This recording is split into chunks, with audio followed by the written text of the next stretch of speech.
आज सुबह सुबह यूनाइटेड नेशन के चीफ कमिश्नर हैं जो ह्यूमन राइट्स के, वोल्टर टर्क,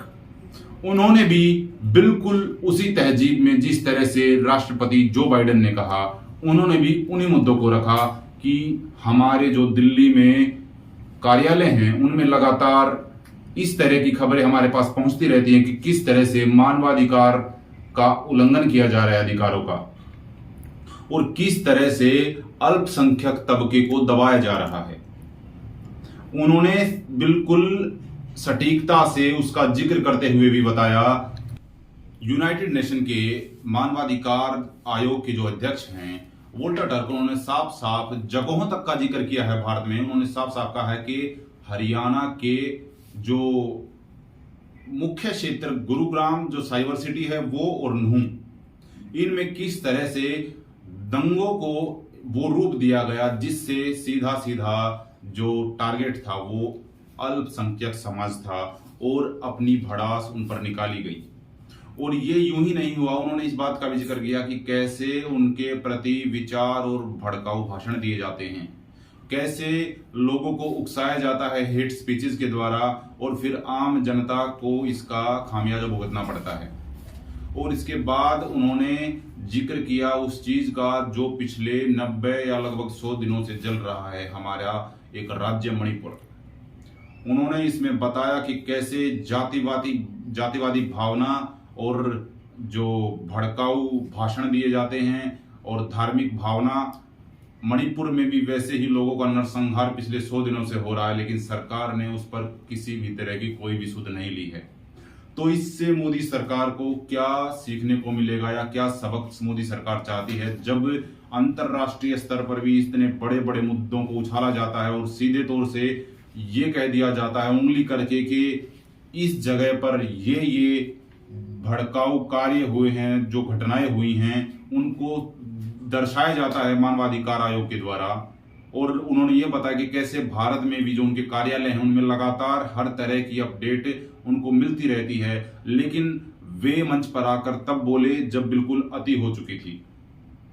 उन्होंने बताया कि बात मणिपुर तक ही नहीं, हरियाणा तक ही नहीं और सुलगने वाली थी, उससे पहले हमें बोलने की मजबूरी हमारी हुई कि हमें बोलना पड़ा, वरना यही जो दौर है आगे बढ़ता बढ़ता बढ़ता न जाने कितना विकराल रूप ले लेता, जिसके कारण आम जनता को, जो गरीब आदमी है, केवल इसका खामियाजा उन लोगों को ही भुगतना पड़ता। G20 खत्म हो चुका है और 2-3 दिन पहले ही बड़े बड़े नेता हमारे देश में आए और अपनी बात रखी गई, लेकिन G20 में बहुत मुख्य मुद्दे कुछ रहे, जिनमें से एक मुख्य मुद्दा है वो हम आपके बीच रखने जा रहे हैं कि कैसे प्रधानमंत्री नरेंद्र मोदी जी ने जो बाइडेन को, जो president of USA United states of America हैं, उनको कैसे प्रेस कॉन्फ्रेंस के लिए मना कर दिया।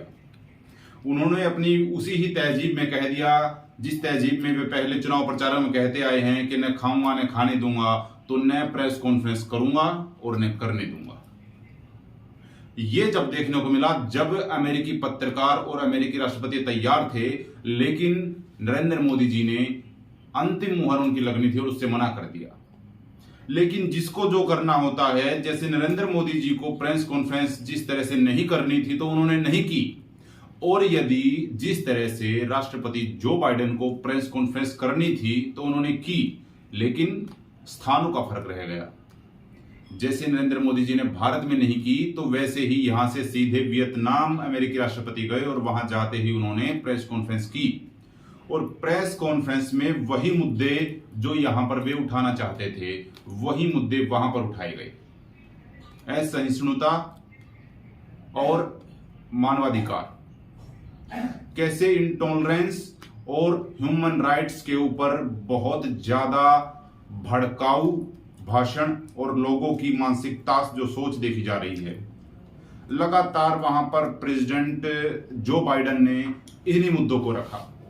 और बात यहीं तक खत्म नहीं हुई। जब मानवाधिकार ने अपने विचार इस विषय पर रखे थे तो हमें बड़ी उम्मीद थी कि हमारे देश के जो राष्ट्रीय चैनल हैं, जो समाचार पत्र के जो बड़े बड़े चैनल हैं, वे इस समाचार को, इस खबर को बड़ी ही प्रखरता से उठाएंगे और लगातार लोगों के बीच में इस बात को रखेंगे। लेकिन दुख है बड़े इस बात का कि अब तक किसी भी न्यूज चैनल पर यह खबर नहीं दिखाई गई। उसके बाद हमको आप सभी के बीच आना पड़ा और किस तरह से विदेशी मीडिया ही वो सच्चाई दिखाने की क्षमता रखता है जो हमारे देश का मीडिया नहीं रखता। हमारे देश का मीडिया केवल वो चीजें दिखाता है जो सरकार के हित की होती हैं। देश के मीडिया को जरूरत है वे चीजें दिखाने की जो देश की जनता के हित की हों। जैसा कि एक बात आपको बता दूं, जो हमारे देश के पूर्व प्रधानमंत्री चौधरी चरण सिंह ने अपनी सभा में राष्ट्र को संबोधित करते हुए कहा था कि जिस दिन मीडिया मेरे हित में लिखने लगे उस दिन समझ जाना प्यारी जनता मैं बिक चुका हूं। लेकिन आज के दिन प्रधानमंत्री नहीं, मीडिया बिक चुकी है प्रधानमंत्री के हाथों, जो उन विषयों को नहीं रखती जो देश के लिए जरूरी हैं, जो जनता के लिए जरूरी हैं, जो मुख्य मुद्दे हैं, चाहे रोजगार हो, महंगाई हो या गरीबी हो, किसी भी विषय पर कोई आवाज नहीं उठाई जाती। आवाज उठाई जाती है तो केवल विदेशी पत्रकारों द्वारा और फिर उनको राष्ट्रवाद से जोड़कर एक नकारात्मक सोच वाले न्यूज चैनल करार दे दिया जाता है हमारे देश की मीडिया के द्वारा। लेकिन सच्चाई क्या है ये आप सब जानते हैं और जानने की जरूरत है। ये सवाल हमारा आप सभी से है कि क्या हमारे देश में मानवाधिकार अपने जो उसके कार्य हैं, जो उसके ड्यूटीज हैं, जो उसके कर्तव्य हैं, क्या उनको पूरा कर रहा है? क्या सरकार अपनी नीतियों के तहत काम कर रही है जो उसको कर देने चाहिए देश की जनता के लिए? इसी तरह खबरें हम आपके बीच लाते रहेंगे। देखते रहिए। जय हिंद, जय भारत।